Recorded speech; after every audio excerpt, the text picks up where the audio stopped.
हम बनारस जाबेना रेलिया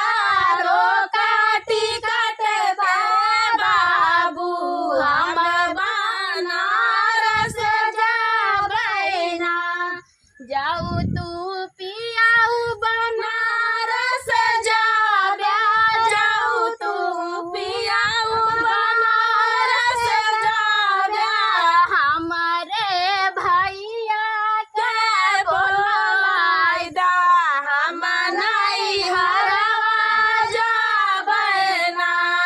हमारे भैया का बोलाइदा हम नहीं हरवा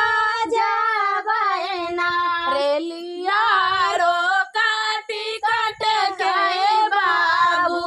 हम बनारस जाबेना रेलिया रोका टिकट के बाबू हम बनारस जाबेना जाऊ तू रानिया नैहरवा जाबू जाऊ तू रानिया नैहरवा जाबू जेतना लागिया है रुपैया ओतना दाई के जाइयो ना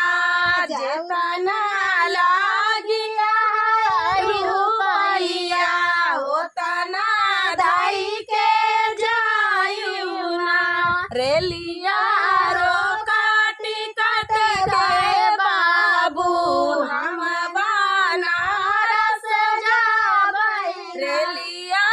रोका टिकट के बाबू हम बनारस जाबेना ओ तनाई दाई के जाबेना ओ तनाई दाई के जाबेना जैसे रहे पापा घर जैसे रहे पापा जी के घरवा वैसे काई के जायाना जैसे रहे पापा जी के घरवा वैसे काई के जायाना रेलिया रोका टिकट के बाबू हम बनारस जाबेना रेलिया रोका टिकट के बाबू हम बनारस जाबेना पोजीशन ले जे काला नाग हो कचौड़ी गाली सुन किया बलमू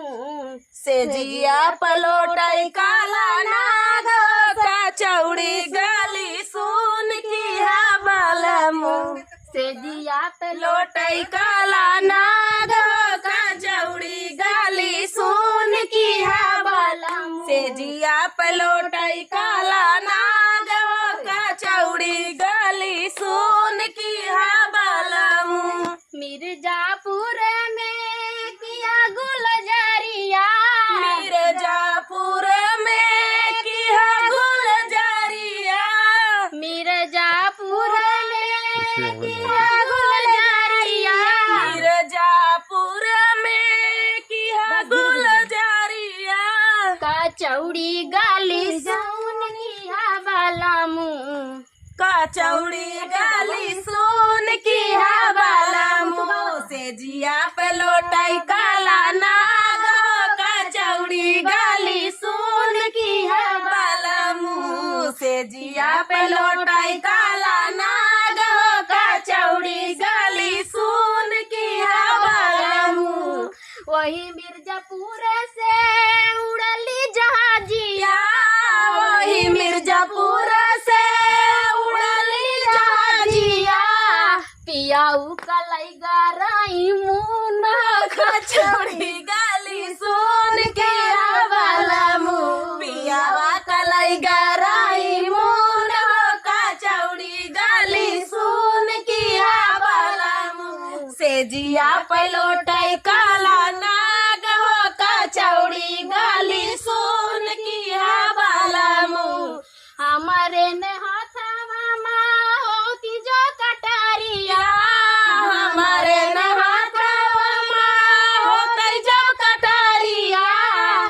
खुनवा का देती धार छोड़ी हो कचौड़ी गली सुन की हवाला मुँह खुनवा का देती धार छोड़ हो कचौड़ी गली सुन की हवाला मुँह से जिया पलोटाई काला नाग हो कचौड़ी गली सुन की हवाला मुँह से जिया पलोटाई काला नाग